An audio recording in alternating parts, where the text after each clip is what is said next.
Welcome to the How to Be Awesome at Your Job podcast, the show where brilliant professionals share how to sharpen the universal skills required to flourish at work. Enjoy more career fun, wins, meaning, and money with your host, Pete Michalowicz.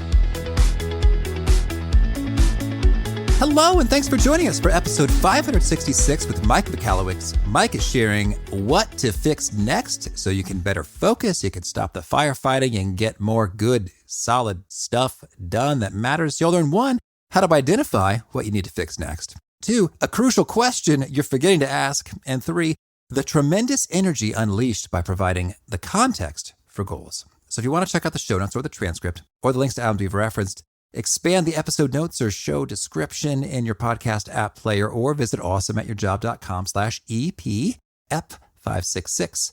And you'll find them that away with handy clickable links on our website. Now here's Mike's story. Mike Michalowicz is the entrepreneur behind 3 multimillion-dollar companies and is the author of Profit First, Clockwork, The Pumpkin Plan, and his newest book, Fix This Next. Make the vital change that will level up your business. Mike is a former small business columnist for the Wall Street Journal and regularly travels the globe as an entrepreneurial advocate. Big thanks to Mike for sharing his wisdom with us, and big thanks to our sponsors. Check them out.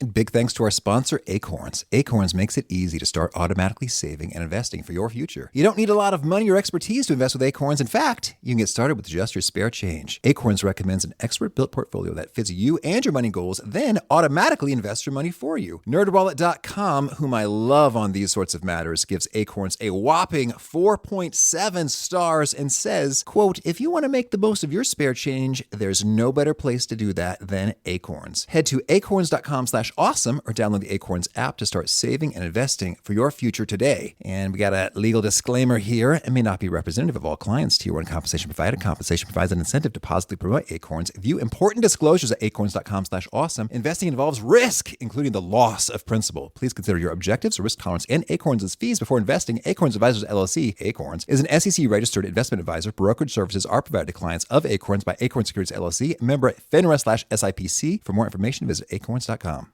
One sponsor to check out is Harvard Business Review. This brilliant magazine, published at hbr.org, is the leading destination for smart management thinking. Fun fact, HBR has been mentioned in 108 episodes of the show. That's because HBR has great stuff that comes up often. They've got explainer videos, podcasts, real-world case studies, and much more. I think of HBR each night that I put on my special orange glasses. Their article, Will Blue Light Glasses Improve Your Sleep?, revealed that those who wore them reported better sleep and a 7% improvement in work performance as compared to those who wore the sham glasses. So I cite HBR anytime anyone tells me that I look silly wearing them. Now, much of HBR's content is available for free when you sign up at their site. Subscriptions that get you unlimited content cost $10 a month. If you visit hbr.org/subscriptions and enter the promo code AWESOME, you can save 10% off of that subscription. Again, to save 10% off of your HBR subscription, go to www.hbr.org/subscriptions and enter the promo code AWESOME. Now, here's Mike. Mike, thanks so much for joining us here on the How to Be Awesome at Your Job podcast. Pete, it's my joy to be here. Thank you for having me. Oh, yeah. Well, I'm excited. I've really enjoyed your audiobooks. And you're kind of a goofball, which I am too. So I think feel free to cut loose here. It's interesting. We had another guest, Simon Sinek, who dubbed you as a top contender for the patron saint of entrepreneurs. Unbelievable. Which is high praise. And that's unbelievable. I'm familiar with some stories of saints, and often they include heroically facing adversity. And one of my favorite stories from you involves a tough night at dinner and some people coming to your aid. Can you share that with us to frame up what you're all about? Yeah. So I started my entrepreneurial journey very early in life, right after college, and had a couple early wins under my belt. I sold my first tech company. I was in computer technology. First tech company was a private equity exit. My second company was a Fortune 500 acquired us. And I'm like, I am hot shit. I know everything, which, by the way, seems like to be the impetus or the start of the downfall for many a person when we believe we know all. And I was just full of arrogance and ignorance. Well, I started a third business that I leave off my CV conveniently as an angel investor. And I sucked at it. I had no idea what I was doing. I just thought, hey, I'm so smart. I know everything about business. As long as I'm here, we're making money. I started 10 companies. And within a mere 6 months, all of them were out of business. I was paying bills for businesses that didn't even exist anymore. And also blew money on just arrogance. The big house, I got a place in Hawaii for our sabbatical, our family sabbatical. I just blew money on the cars and all that stuff. And it took me 2 years. I got a call from my accountant. He said, Mike, you've hit rock bottom. I think you should declare personal bankruptcy. Something I actually didn't do. I felt I was responsible, but as a consequence, I had to lose my possessions. We got rid of our house. We lost our house 30 days later, cars, everything. Well, I came home the night I heard this from my accountant and had to face my family because I hadn't been telling them the truth of the struggles. I really did think, even though my bank account was dwindling at a exponential rate, that somehow someone would come in and save the day and acquire this mess I had created. But nothing happened. And I came home to my family and told them, we're done. We lost it all. And I was sobbing. I was devastated. And I had to face my wife and say, I'm sorry, we're losing the house. And we're losing our cars and we're losing our possessions. And my daughter was 9 years old at the time. And she's sitting there. And I said, I'm so sorry, but I can't afford for you to go to horseback riding lessons. It was like $25 for a group session. And she stood up and just ran away. Everyone was crying and she ran away. I thought she was running away from me. She ran away to her bedroom to grab her piggy bank. And she ran back down to me as fast as she could. And she says, Daddy, since you can't provide for us, please use my money to support us. And if I think I'm getting chills thinking about it, I've said that story so many times and still it's devastating. I'm so ashamed of who I was and the arrogance and the ignorance. And that I forced my 9-year-old daughter, to save me. Well, that triggered years of struggle for me to reconcile that. I actually went through depression. I drank and ultimately discovered that moment actually has become a source of light, a seedling for me to realize I didn't know much about entrepreneurship, that I had to fix these things. And that became the spark for becoming an author. I write my business books to solve problems, not only for others, but for my own problems, my own misunderstandings around business, and simplify the journey and hopefully prevent others from experiencing the fallacies and the arrogance and ignorance that I did.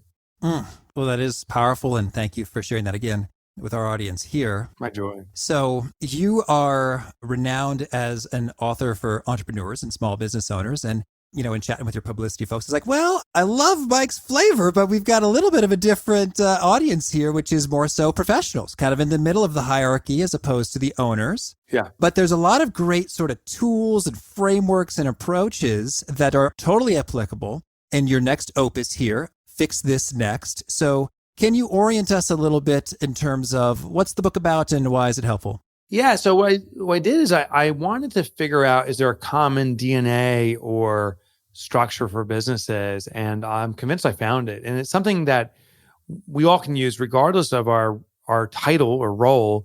We all have a responsibility for the health of the business because collectively it moves us all together. So what I did was I wanted to see if there was a common DNA. And I first started looking at humanity ourselves, me, you, everyone listening in.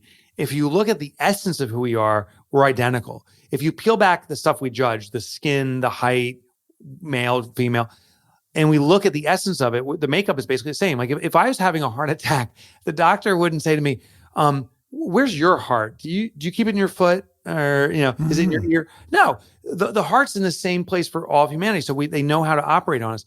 Well, the same is true for business. If we peel back the skin of the business, a manufacturer versus a professional services company or vice versa, we will find there's a common structure. That's what I call the business hierarchy of needs.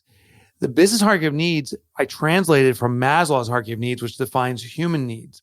So just as a quick session on Maslow, Maslow is studying human needs and discovered and argues that all of us have base physiological needs. We need to breathe water and breathe air, drink water, eat food. And if those needs aren't being satisfied, then we can't survive. But once those are satisfied, we go to the next level, which is safety needs. We need protection from the elements or harm. Once that's satisfied, we move on to belonging, the need for relationships and so forth. And we keep on climbing up ultimately to self-actualization. But if at any time a base level need is not satisfied, say you and I are having this conversation, we consider it intellectual conversation, we consider it as part of self-actualization. If I start choking on the food I'm eating, well, all of a sudden my Maslow hierarchy brings me right down to the physiological need of getting that out of my throat. Well, our business has a hierarchy of needs too. Real quickly, they are sales. That's the foundation. That's the creation of oxygen for business. Profit, the creation of stability for an organization. Without it, a business can't sustain. Order, the creation of efficiency, consistency. Then there's impact, which is the creation of transformation. It's where we have service to our clients beyond the transaction, beyond the commodity. And then the highest level is legacy, which is the creation of permanence, where there's no dependency on the people who are running the operation. The company is designed for its continued service, and that others can come and go, but the business lives on permanently.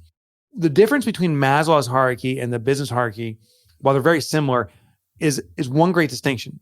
Maslow talks about human needs and how we are biologically, neurologically wired into our needs. If you and I, Peter, are walking down a dark alley and we get like the creeps that someone's going to kill us, what will we do? We will hopefully turn around and walk out. And we should, because our senses, sight, smell, touch, those senses are triggering there's danger here. But the thing is, we as business professionals are not neurologically wired into our business. We say we trust our gut, and I think this is what we got to do. I can feel it. But really, we need the empirical data to evaluate exactly what the true need is in our business, focus on that, resolve that, and then move on to the next need, resolve that, and so forth, and continue the progress forward. Mm-hmm. Okay, certainly. And so then let's talk about the particulars for how that can be transformational for folks. I'd love to hear some tales about some professionals, some organizations who applied some of this rigor to great effect. Yeah. So I'll share a coffee shop that does this, and the team rallied around it, with what's going on as we're recording this with the economic crisis, COVID, there's companies responding. And let's evaluate the business hierarchy of needs just a little bit further. So the business hierarchy of needs, the 5 levels, the foundational need is sales. Now again, sales is the creation of cash. If your product, your service, your company, your division does not have consistent sales, it is not bringing oxygen into that division. So we need to address that first. And you address it to the adequate level of supporting profit. And that's actually the simple base question. Do I have enough sales to support profitability? If I don't, we have a sales issue. If we do have enough sales to support profit but are not profitable, we actually have a profit issue. Do we have enough margin? Are we controlling the debt we have, and so forth? Once profit is addressed, we ask ourselves, is it adequate to support the layer above it, which is order, efficiency? Now, one argument I want to make here is that we're not ignoring efficiency.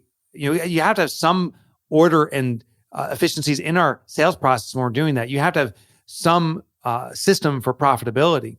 I'm just saying this is when it becomes your concentrated effort. You don't ignore sales when you're working on order. You continue it, but they must work in relation. When you get to the order level, this is where it becomes our concentration to resolve efficiency. And I'll talk about, actually, let me start off with this story because I think it's the best. This is Ole Miss. Ole Miss, the University of Mississippi, is in the SEC conference. I mean, talk about an organization, thousands and thousands, actually, I think tens of thousands of employees, a massive organization. They implemented the business hierarchy of needs in their own form. They did this before I wrote the book, but they were following this process inherently.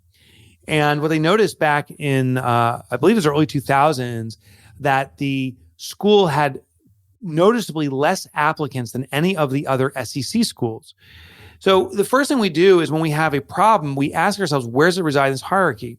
Well, applications is as similar as prospects. Mm-hmm. They had less prospects, and that's a sales level need. So the company identified, okay, we have a need in the sales level, the most foundational level of the business hierarchy. Then they asked, what's the triggers behind it? And they went through a process called OMEN. I write about it in the Fix This Next book, but OMEN stands for Objective, Measurement, Evaluation, Frequency, Nurture. It simply means identify what the problem is, measure the process, regularly revisit it, and tweak and change things as we move along, nurture. They identify this challenge of not getting enough prospects, and they start interviewing prospects of why they aren't signing up. And they find that the primary reason is the campus ain't so pretty. One of the biggest determining factors of a student picking a college happens within the first 5 minutes of visiting a campus. It's their first impression. And back then, Ole Miss didn't have such a pretty campus. So they realized we have an issue. They then went to their front line, the people that beautify the campus, the landscape maintenance team. And they said, we need a more attractive campus. What do we need to do? Well, interesting, and this happens sometimes with the business hierarchy, that needs get interlinked. And the maintenance team said, well, we want to do beautification projects. We don't have enough time. Their campus is 1,000+ acres. That's a lot of acreage to maintain. And they only have a crew of a certain size. And so Ole Miss was forced upon this decision. Do we double or triple our team, or do we enable our team to find alternative solutions?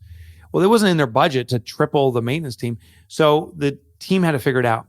And one thing I noticed is the biggest time-consuming element. Now, this is an efficiency thing, an order level. One of the challenges at the order level was how long it took to mow or maintain the properties. When they were mowing, the fastest way to mow a property is to go in a straight line. But when they were coming upon trees, they had to navigate around the low-hanging limbs. When they got to a mulch pattern that was in a square, they had to kind of jostle around that pattern. When a garbage can was in the grass, they had to kind of go around it and get out with a weed whacker. So the team said, if we want to increase efficiency here, cut the limbs off the tree so we can go right under them, 10 feet high, which, by the way, is a great way to beautify trees. They raise the limbs. They said, change the square patterns and angular patterns of mulch always to an oval so we can do sweeping motions right around it and continue on. They made decisions to increase efficiency, which allowed them now to maintain the property in half the time, freeing up the other half of their time to work on beautification of the campus. Well, fast forward only a mere few years, Ole Miss became the most beautiful campus. It has a reputation for this, the most beautiful campus in the SEC conference, perhaps in all of the nation, one of the top rated campuses on attraction, on its beauty. And you won't be surprised, they had an exponential increase in their prospects, their applications. So that's an example where leadership identified we have a problem. But instead of just saying, we got to fix the way this place looks, they looked at the hierarchy and said, this is a sales issue. Where do prospects first enter the campus? That was our first beautification project, was near the administrative buildings where students would come in, the student center and so forth. They spoke with the front line, the people that are closest to the problem, and got their direction. And in this case, they killed two birds with one stone. They brought efficiency to the organization at the order level while addressing a sales issue. So that's an example of how this business hierarchy of need is a great way to diagnose and pinpoint what we need to work on. Mm-hmm. Well, that is awesome. And boy, way back in the day, we interviewed Jeff McManus, who leads up that team. Oh, yeah. And Jeff was the leader of that team. Yes. And so, you shared some more elements to the story. So that was fun. Well, so then I imagine then in a business or an organization, you're to come up with dozens or hundreds of problems or opportunities, as depending on your frame of reference, that you notice that could benefit from some attention. Yeah. So if you're thinking about the hierarchy of needs, how do you determine who wins? I mean, do the sales issues always win because they're at the base of the needs, or how do we kind of navigate and triage that? Great question. As opportunities or challenges present themselves, you always address the base level first, because if the base is compromised, the entire foundation, the structure is. I said I'd reference that coffee shop, so let me explain how they did this. This coffee shop was growing, and multiple team members, they built a second location. They then opened a roastery facility where they're preparing coffee. And what they noticed is they've been in business for 13 years, a rapidly growing coffee company. It's called Cottonwood Coffee, by the way, in South Dakota. And the leader of that organization, his name is Jacob, noticed that when they looked at the business hierarchy of needs, that they had some sales issues in prospect attraction and so forth, but also said, we've been in business for 13 years. We're one of the most established providers in this area. We're beyond sales issues. We're really about impact and legacy of being of service to our community. And he tried to continue to focus there, but the business kept on kind of getting stalled in its growth. Well, finally, he said, you know what? Maybe it is a sales issue. And they went back to the community they were serving and how they were serving them. And by getting back to the base, all of a sudden that opened up sales and it allowed them to build up the rest of the structure. Picture this like building a actual structure, a building. And it has 5 levels. If you want to build a tall building with a big top, you're going to have a huge impact. You can't have a little needle point structure below it. It'll collapse on that. It won't be strong enough. It's like a pyramid. You must have a foundation that's adequate and substantial to support the level above it. And that level must be adequate to support the next. If at any time we want to grow up stronger at a higher level, we need to make sure the foundation is appropriate to support it. So this is not a ladder. You don't just climb up and aspire to be the top. You cycle through, constantly strengthening the base and the levels, the lower levels to support the higher levels. Mm-hmm. Well, so I'm hearing that, I guess I'm just imagining a organization in which it's sort of like, okay, we got 60 problems/opportunities. They are sprinkled across all of these dimensions. Yeah. And some of them fall into sales. So I think it's a good argument that you got to handle that to really kind of flourish and have that foundation.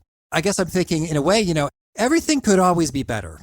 So how do you go about maybe doing the data collection or the benchmarking to say, oh, I thought our sales were fine. Oh, but maybe they're not. I thought our profits were fine. Oh, but maybe they're not. Because I think they could always be better. Oh, yeah, everything can always be better, but they can only be better in relation. So the simple question, and there is no specific number I can share, but what I can say is that is the base adequate to support enough and substantial elements of the next level? Is sales strong enough to support our target in goal and profit?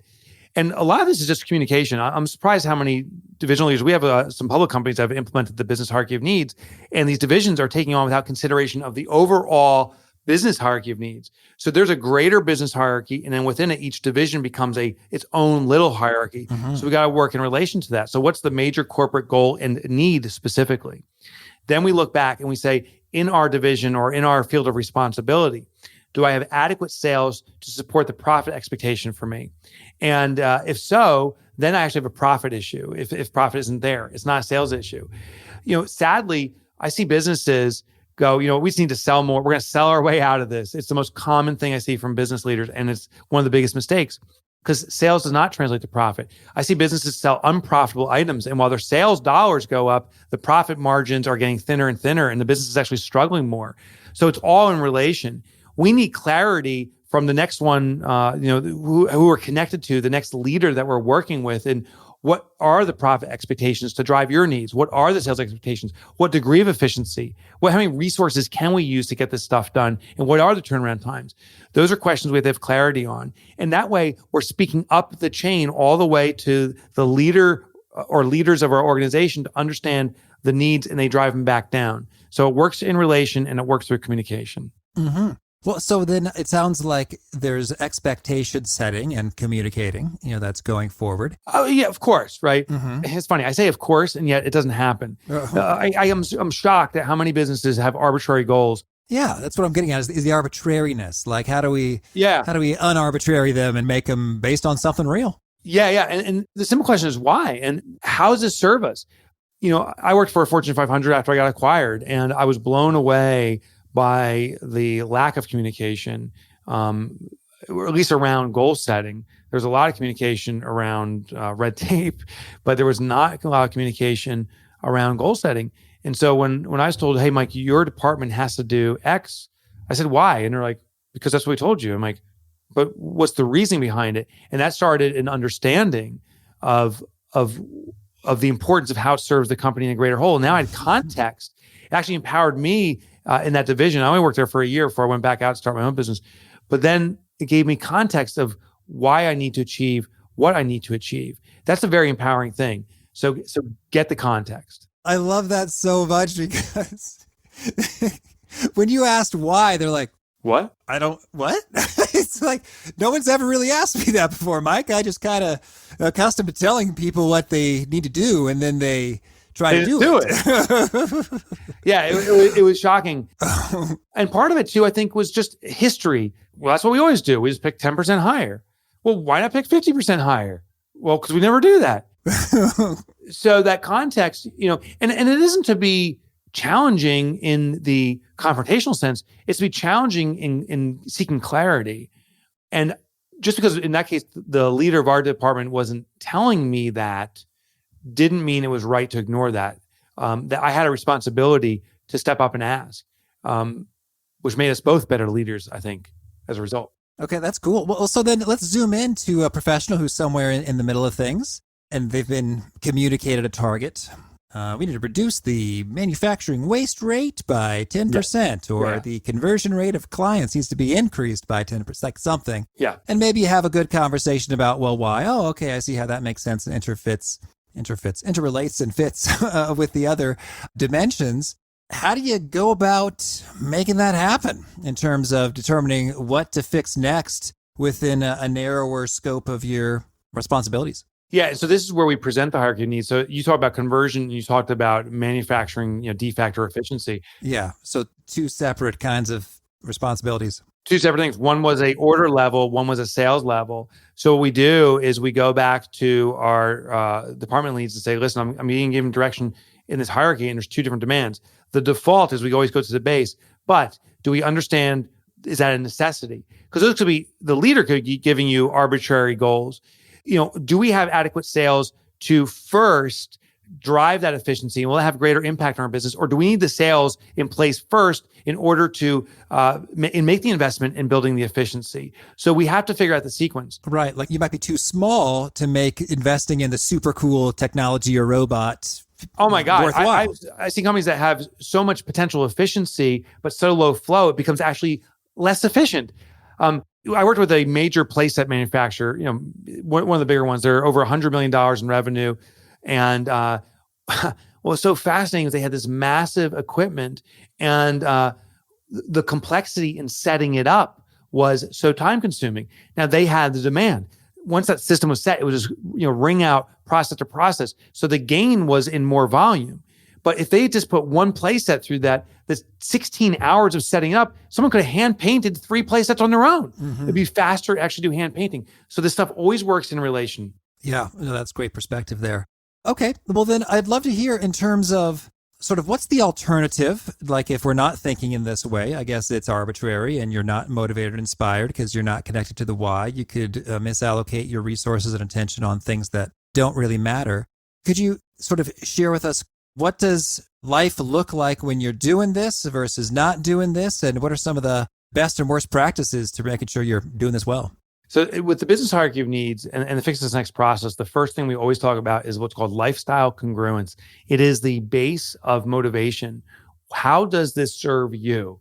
If you do something, how does it serve you? And that's just how all humanity is wired. So there's more than just the organizational needs. It's how does the organizational needs translate to the service of you? Does it give you an opportunity to climb the corporate ladder? Does it give you actually more time, more free time? Or what objectives are you serving on your own? So there's that interpersonal relationship. Without the hierarchy of needs, without the understanding, I see business professionals get into very much an action-reaction mode, meaning there's some trigger, a request, a demand, that incessant stream of email coming in, and we just put out fire after fire after fire. Something comes in, we react to it, but there's no contemplation. So the business hierarchy of need, the differentiator is an action, a trigger event happens, but now there's contemplation between the action and reaction. There's an intentional pregnant pause to say, how is this of service to the organization? How is this congruent with what I'm trying to set as my own objectives? And now we move much more deliberately.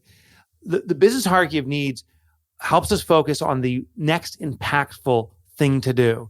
Without it, people focus on the next apparent thing. And there's a constant stream of apparent issues. And so it becomes a randomization. Uh-huh. Those divisions, those leaders often make a few steps forward and there's a few steps back and a few steps forward. The ones who are deliberately identifying the most impactful thing and act on it are much more effective in moving forward consistently and growing to their objectives. All right on. Well, can you walk us through maybe a couple more examples of there's someone and they've got a set of responsibilities for a division and then they are doing some real smart prioritization of fixing the right thing next? Yeah, so I was working with a corporation, which I want to leave nameless, but since the COVID incident, they've lost a massive volume of customers. Actually, they've experienced more massive churn. They're losing customers, but they're gaining. And I may or may not sit on the board of this company, so maybe I just gave it away there. But I sit on the board of this company, and we had a impromptu discussion. The company was working on the impact level. Now, which by the way means you don't ignore sales. They have sustainable sales and it continues to grow on its own. But where the concentrated effort needed to be was on impact of being greater and greater service. Well, all of a sudden, with this shift and this drop in clients, because these clients went out of business, they're a B2B business, and these other clients coming in, now all attention went to sales. The leadership team redirected their focus and said, how do we cater to this new market? How do we service customers that are leaving us almost at a whim because of fear? How do we protect them and retain a core function? They provide a very necessary function for these businesses. Without them, you may go out of business. You need this function. And how do we readdress it? So very quickly on the dime, they saw an issue present itself just when this case broke, or they noticed the metrics, the empirical data of a drop of customers, and all of leadership looked there and said, we will achieve legacy and impact. We have been satisfying that, but for now, we can't stop building that third and fourth floor of the building. We got to get back in the basement because we have a crack in the foundation, and leadership went down there. They responded very rapidly as a result. And the story will reveal itself over the next months and perhaps a year or two ahead. But their quick response and deliberate response has put a tourniquet on potential massive loss if they just said, you know what, we're going to just continue to focus at this level and not redirect their attention. And I think they would have been made aware of it because they always look at the business hierarchy of needs and are asking, where do we need our attention now? They responded quicker than if they weren't considering that hierarchy. Mm-hmm. And I'd love it if you could give us, are there any sort of shortcuts or really kind of quick questions or indicators or acid tests that might make you say, aha, I have a hunch that I need to focus my energies over here? Yes. Well, so a quick indicator is if you're taking on debt, if you are having increasing demand on budgets, and you don't have increasing sales. So if debt's increasing in excess of sales and profit, that's a massive indicator that we actually have a profit issue. There's a margin issue in the organization. One of the shortcut techniques that I see companies implementing right now is in repositioning. If people are not buying an offering, to try to sell harder, particularly with the macroeconomics that's occurring now, is usually not the right response. We're using a technique we call one step prior. And here's what it is. You look at your final offering. I'll just use a restaurant because probably everyone on this call has had experiences with a restaurant. When you go to a restaurant and you sit down, they deliver food to your table. That's the end product. But if we look one step prior to that, well, what are they doing? They're carrying the food to you, they're delivering it. Well, that's an offering in itself, the delivery of food. And some restaurants are responding that way.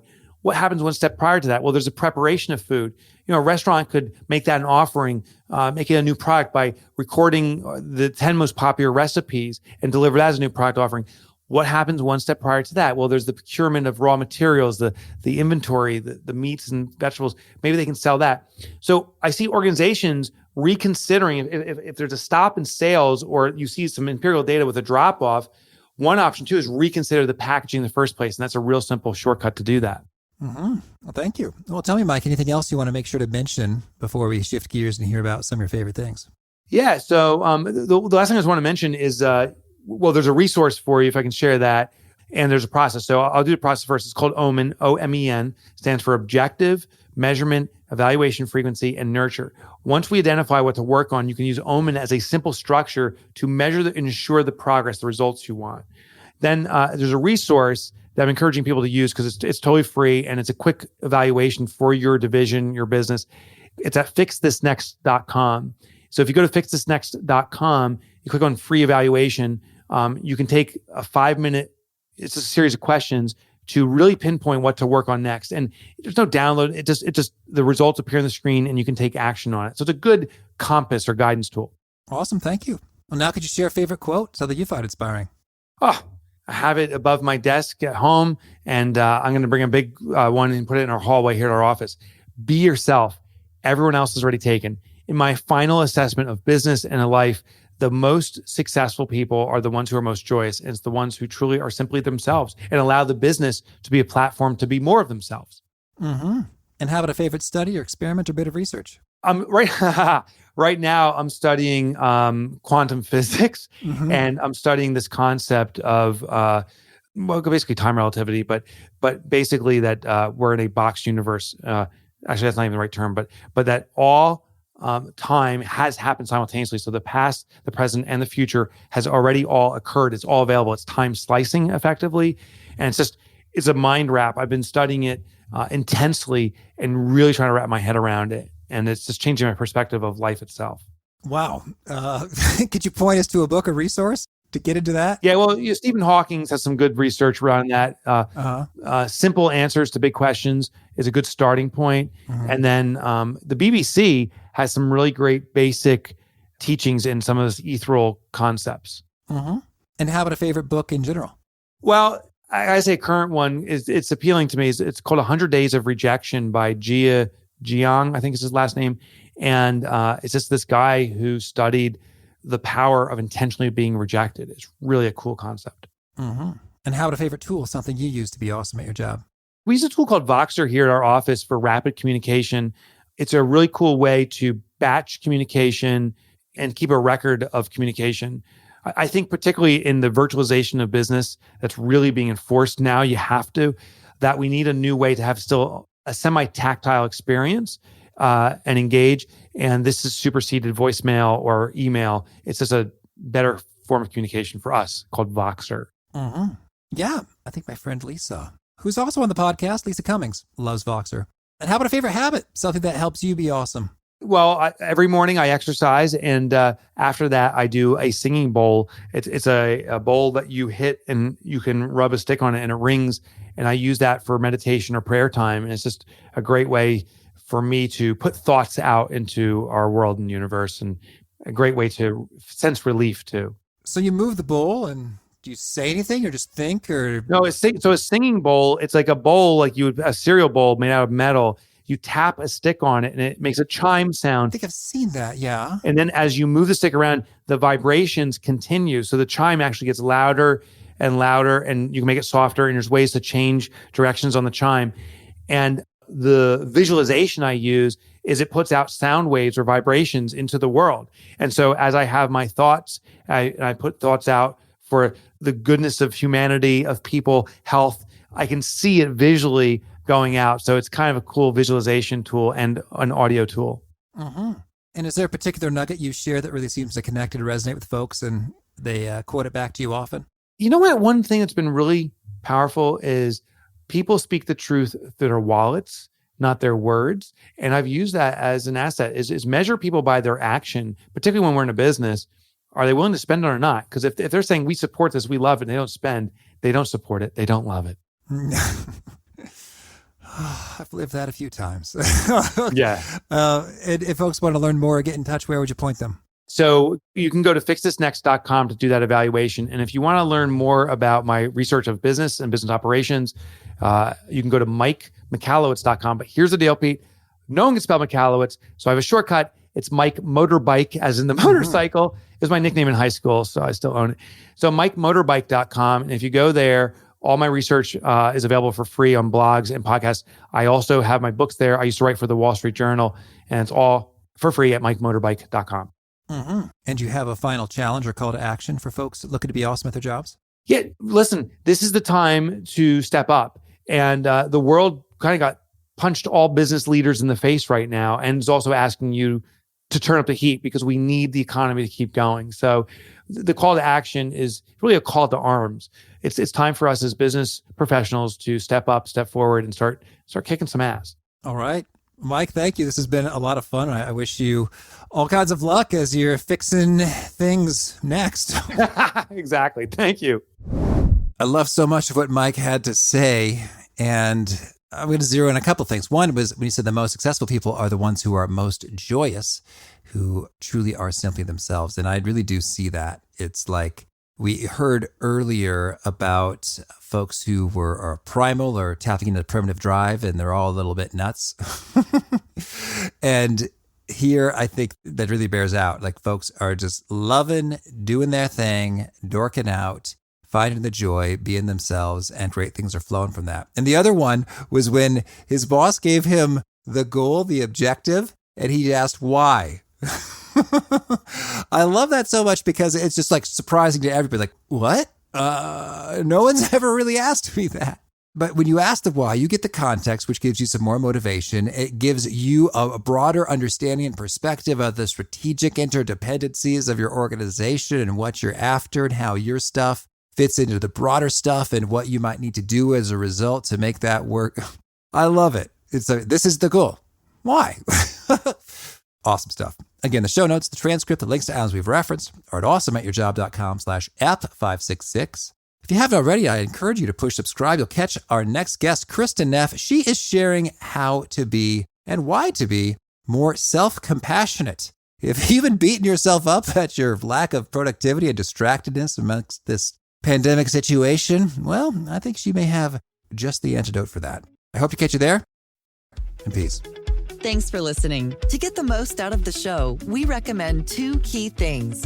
First, check out the extra resources at awesomeatyourjob.com. You can find this episode's transcript and links, as well as the perfect episode for your situation. You can search the full text transcripts of hundreds of episodes or explore episodes tagged by topic and competency covered. Second, subscribe to the podcast and get future episodes automatically. You can subscribe by telling Siri and several other smartphones and speakers, subscribe to the How to Be Awesome at Your Job podcast, or by tapping subscribe in your podcast player of choice. If you'd like some extra help figuring out podcasts and how subscriptions work, visit awesomeatyourjob.com/subscribe for guidance. Hope to catch you on the next episode of How to Be Awesome at Your Job.